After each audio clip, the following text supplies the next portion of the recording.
Okay, Assalamualaikum and good morning everyone. Okay, my name is Ikmal. I'm anti-riba person no matter what.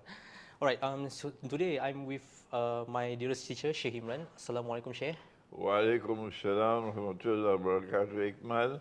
Okay, so today I will be having a short interview, but it's regarding on subject riba, in international economics lah. In other words, alright. So in in a few minutes I'll be starting to ask a question, Sheikh. Alright, so are Go you ready, ahead, Sheikh? I'm waiting. Okay, Sheikh, I would like to ask, what is riba in the Quran actually? The subject of riba, which is usually translated in English as usury, is a transaction in which we gain a profit or a benefit to which we are not justly entitled. Okay. When riba is legally permitted as in the banking system, it would then be constituted as a, or should you describe as legalized theft. Legalized theft. A transaction which yields a profit or a gain to which one is not justly entitled, such as lending money on interest. Okay. So why does the Quran say it's riba is haram actually? The Quran has made a contrast between riba and charity and between riba and business in order to teach or explain the subject.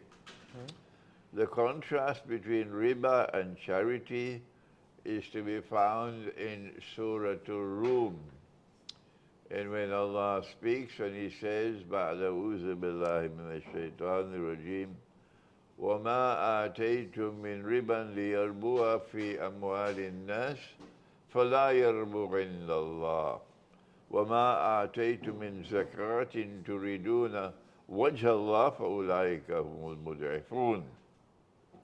That which you invest in a riba transaction, that your capital might increase at the expense of others, will not increase with Allah. But that which you give in charity, seeking Allah's pleasure, that increases many times with Allah. So the contrast is given in this ayah between riba and charity. But Allah sent the Quran to people who think, لِقَوْمِ يَتَفَكَّرُونَ, and don't blame me if there are others now who refuse to think. Show me the hadith, show me the hadith. They refuse to think. That's not my fault, that's their fault. So we need now to think, to understand what is the nature of the contrast between riba and charity. The answer is that in an act of charity you give and you take nothing in return. That is charity. The riba is exactly the opposite, pure riba, but you don't find pure riba anywhere in the world today. Pure riba is the opposite. You take and you give nothing in return. So if you keep on taking and taking and giving nothing in return, one day you'll have everything and they will have nothing. Our Prophet said whether riba is big or small, the result is the same, eventually destitution and poverty. That's the first lesson that the Quran teaches. The second lesson is the contrast between riba and business. A business transaction, in order to qualify as a business transaction, is one in which you must take a risk.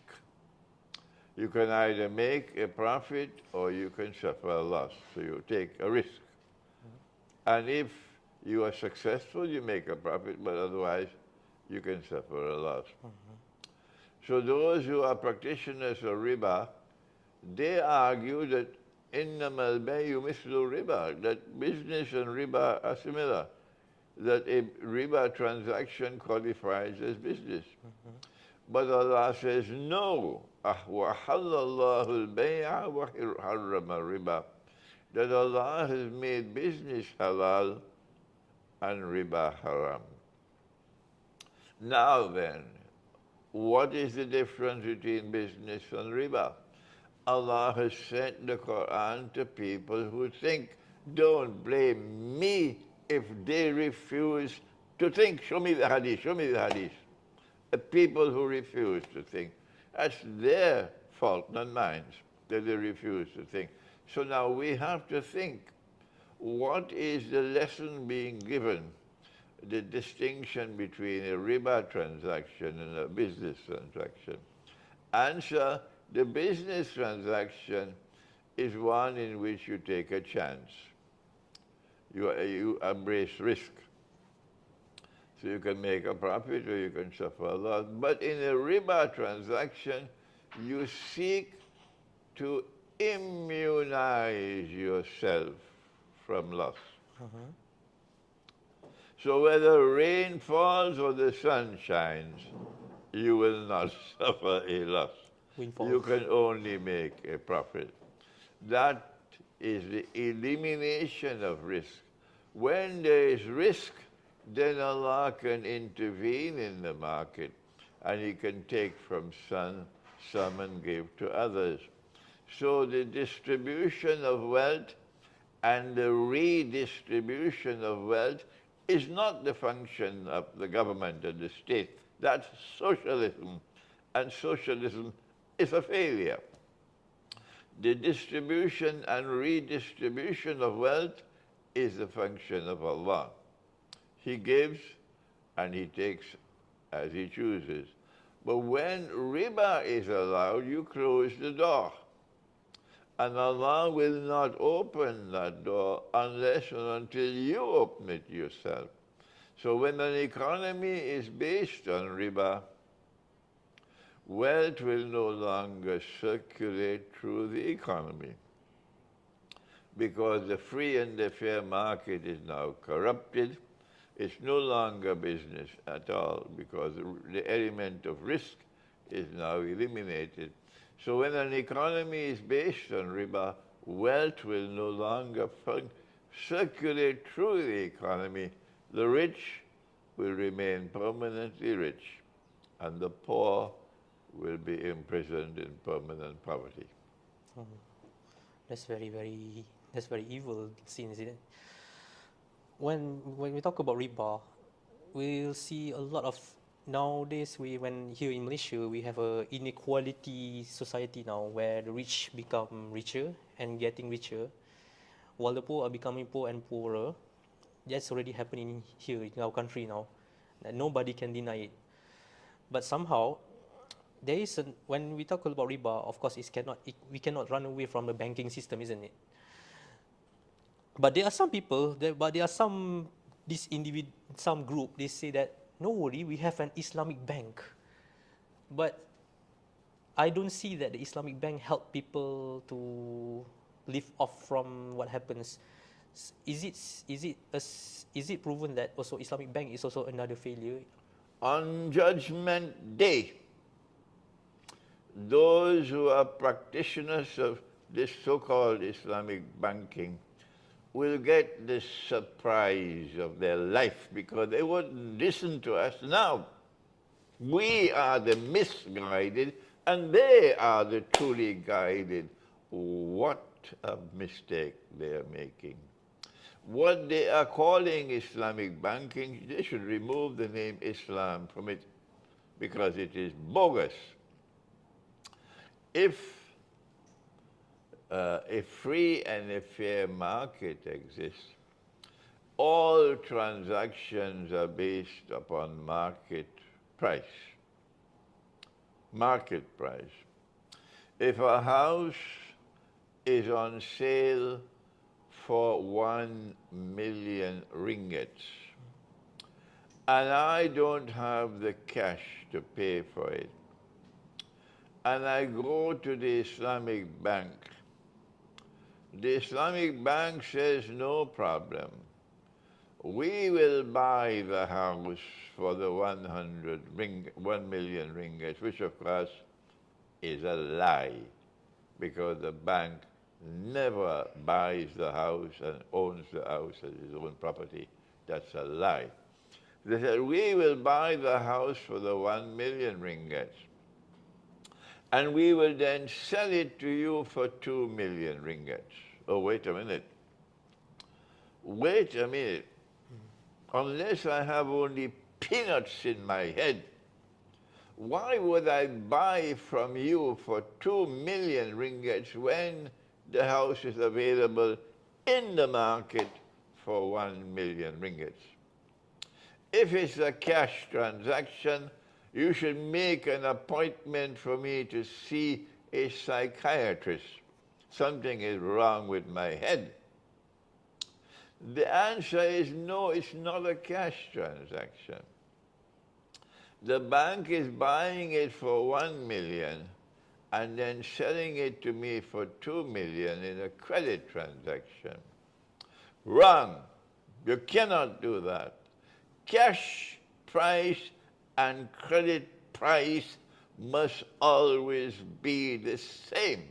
If you challenge me on that, wait for Judgment Day and see what Allah will do with you with your bogus thinking. If credit price is higher than cash price, the difference between the two would be riba. And if you don't accept that, wait for Judgment Day and you'll be thrown into the hellfire and you deserve it. And so this is what the Islamic banking is doing. They call it mudaraba. And I say, no, it's riba, because you're selling on credit at a price higher than the cash price. They said, no, this is not a credit transaction. Both buyer and seller are agreed upon the price of 2 million. We say, no, the price of 2 million is not the market price. The price of 2 million is the fictional price, not the market price. And all transactions in Islam are based on market price. So wait on Judgment Day when you'll be thrown into the hellfire for being practitioners of riba and deceiving the people. I see. So which means it's another deception, isn't it? Pardon me? Isn't it, in other words, it is another deception, right? It is deception, of course.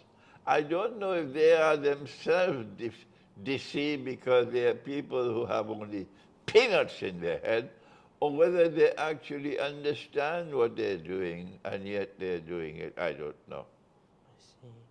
Okay, and then when we talk about, and then because why? When I studied more about banking, either whenever it's a conventional or not, but the similar part is they are creating money out of nothing. That's also another form of riba, isn't it?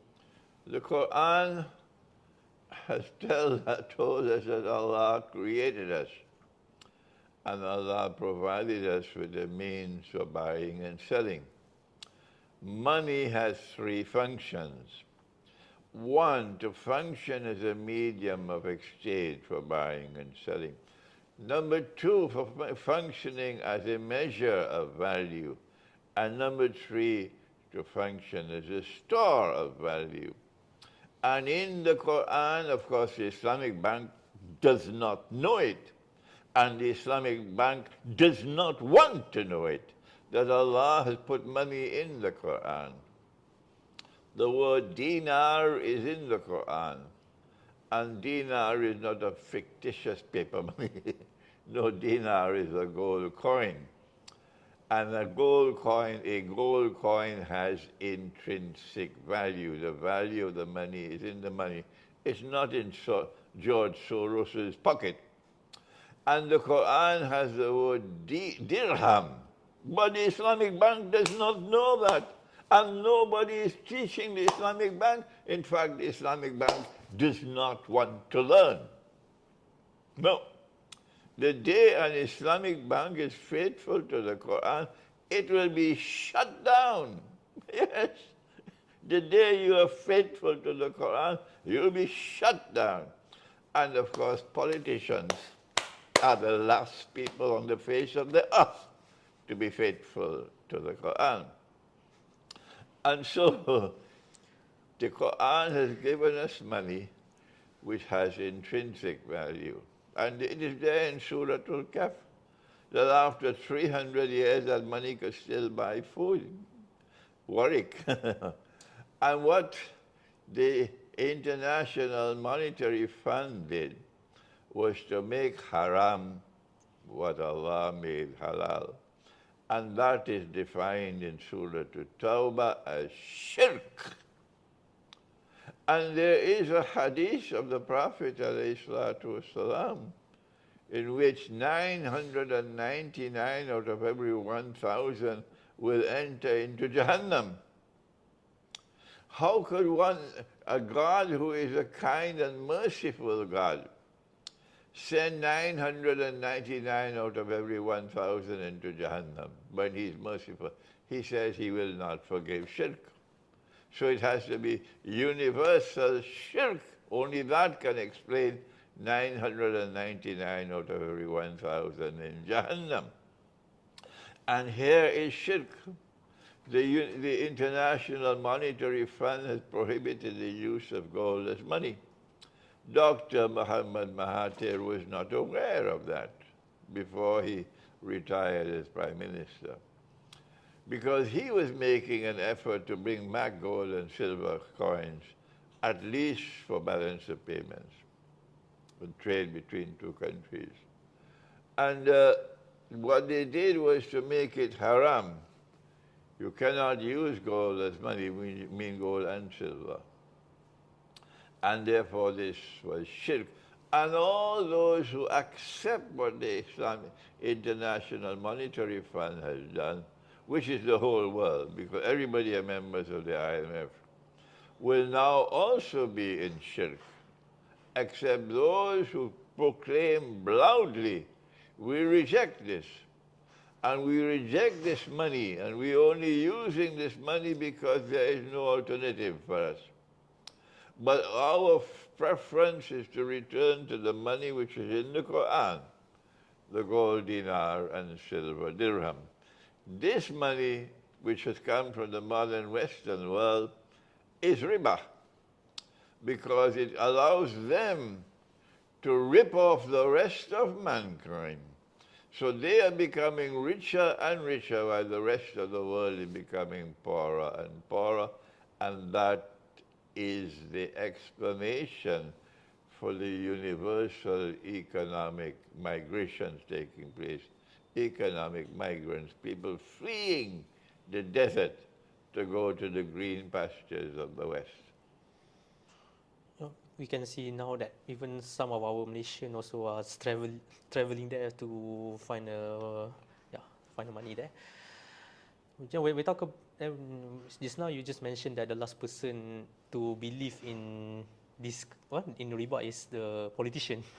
There is one question that is still remain in my mind. Now I'm just taking a bit about political system. Does the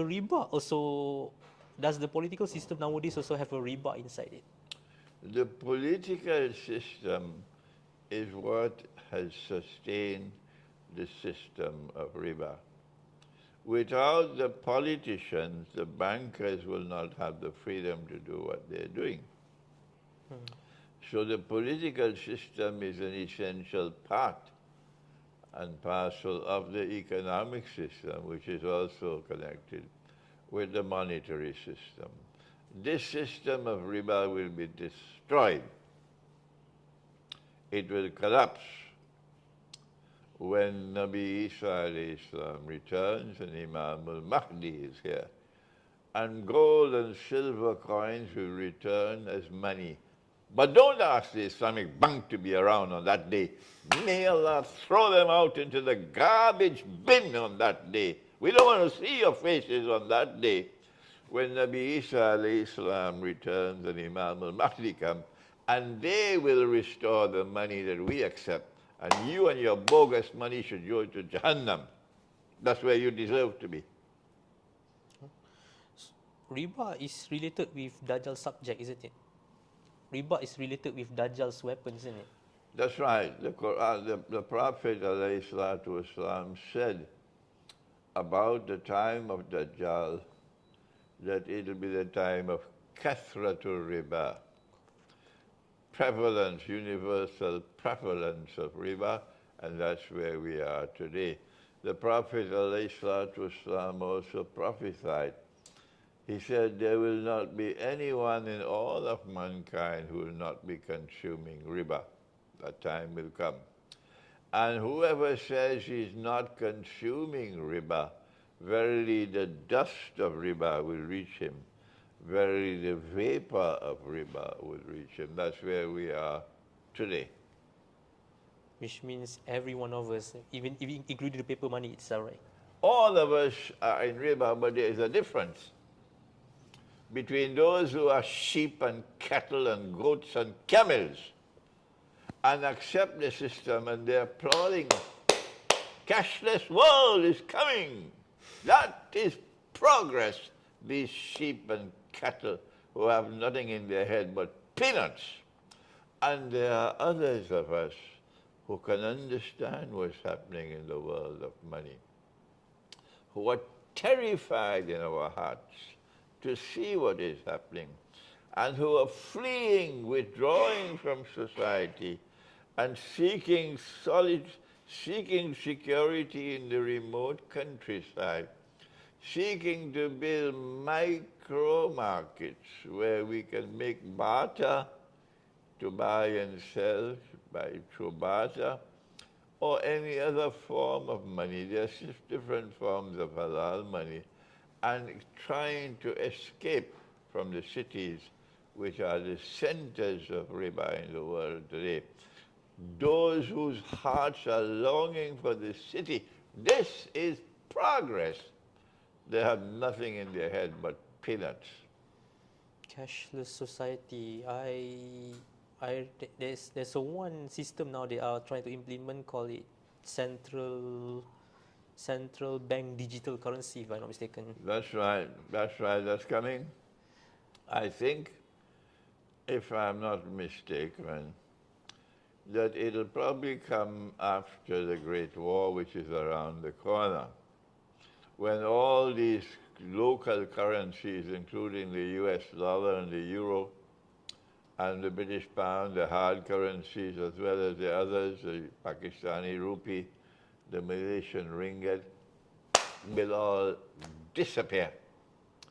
And when they disappear and the universal electronic money comes, all the sheep and cattle will say this is progress, because they have nothing but peanuts in their head. This is the central bank digital currency which is coming, which will be controlled by Israel, which will be controlled by Israel and Israel's supporters in the banking system. So you deserve the slavery which is coming your way. And may Allah protect us who despise that monetary system. May Allah protect us. And you love it, so you wait to see what Allah will do with you. Total enslavement. That's quite scary. Because when I read how they implement the system, they can track everything what you're doing, and they can just block it away whenever. That's right, it's slavery. Because unless you dance to every tune they play, meaning Dajjal, unless you dance to every tune he plays, they will freeze your account and you'll have no money.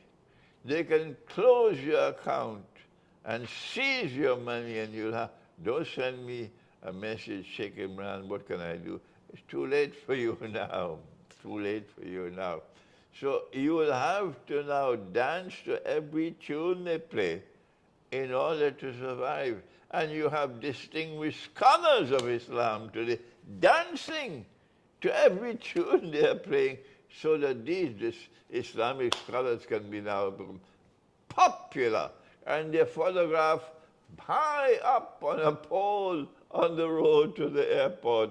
They are struggling for their profile to be raised. And the profile of us who are denouncing that system is submerged, and we are silenced. But I have news for them. Allah's Messenger said, sallallahu ta'ala alayhi wa sallam, إن الله يرفع بهذا الكتاب أقواما ويدع به آخرين. That Allah will raise by this Quran some people, raise them in honor. They don't need a big photograph, big picture on a billboard on the road to the airport for their profile to be raised and honored. Allah will do it with this Quran. And others with this Quran, He'll bring them down. MashaAllah. What a very challenged world today. So, and then when we know when we know that now riba is already haram, is prohibited. In fact, Allah declare war on riba. There's a verse, Allah declare war on riba. How are we going to get out from it? The best way to solve the problem of riba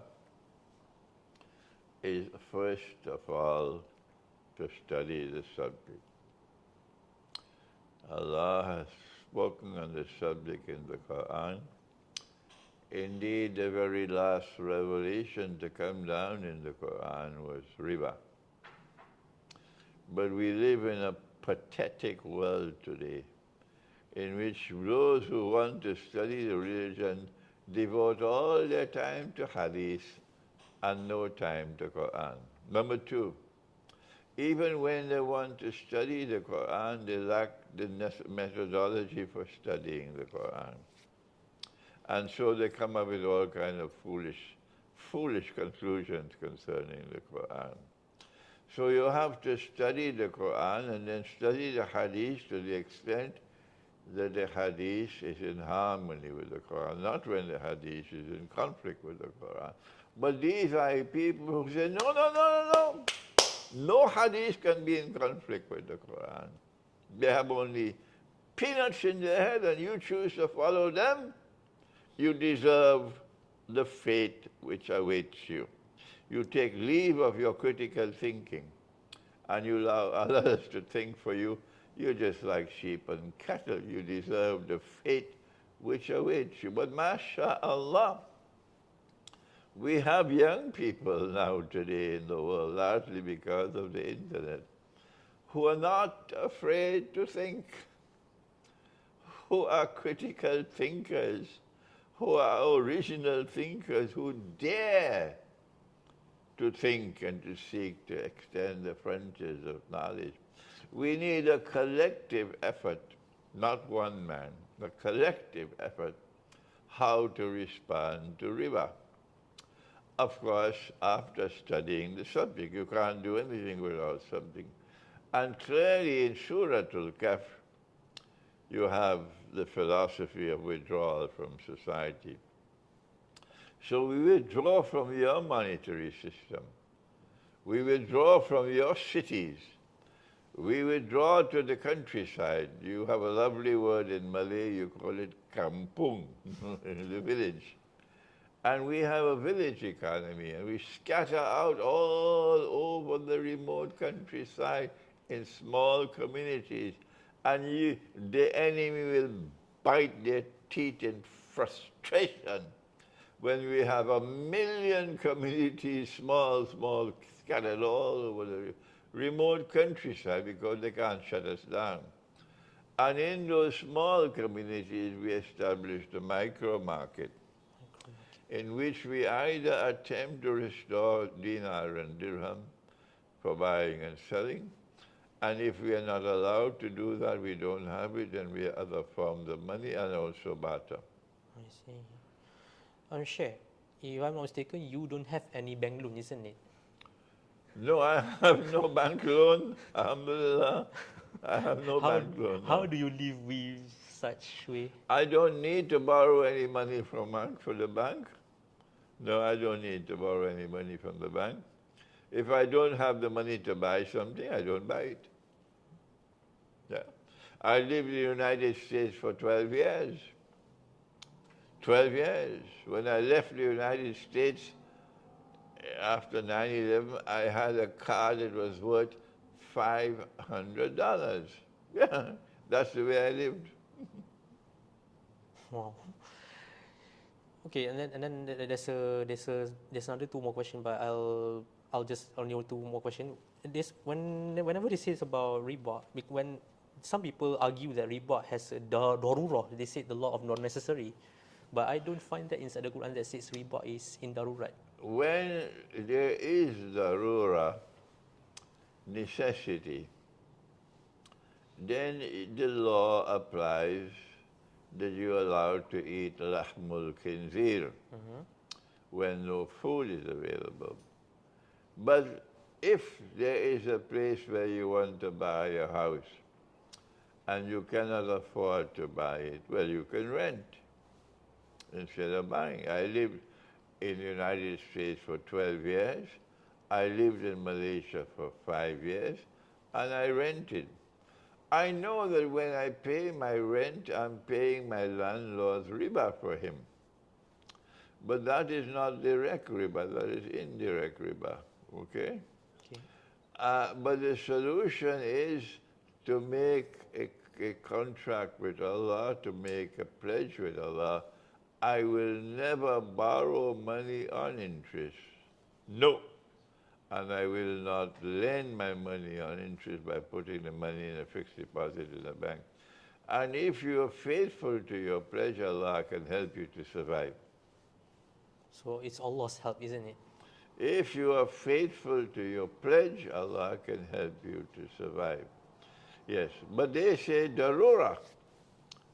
And darura means that you can eat the pork because there is no food. But you'll only eat the pork for the minimum time possible until you could get food. And while you're eating the pork, you're searching for food. True. But these people sign a contract for 30 years of pork, lahmal khanzir, and they have no shame. And when you're eating the pork, you eat the minimum amount to stay alive. But look at the bungalow they bought, look at the villa, and they're proud and happy. They fill their plate with pork. And when you're eating the pork, you detest what you're eating, but they lick their fingers. That is darura? Not at all. No darurah at all. So in other words, yeah, it's true. So in other words, you cannot apply darurah in riba, isn't it? This is bogus darura. Bogus darura. Okay. All right. And then all right now, okay. The last question is there now we're talking a bit about riba and geopolitics. I mean, is Russia is trying to get it out from the system The riba? Christian world is divided into two. All right. One part of the Christian world still, with some sincerity, trying to follow Nabi Isa alayhi salam, Jesus. The other part of the Christian world has forgotten Jesus and they're following a fellow called Santa Claus.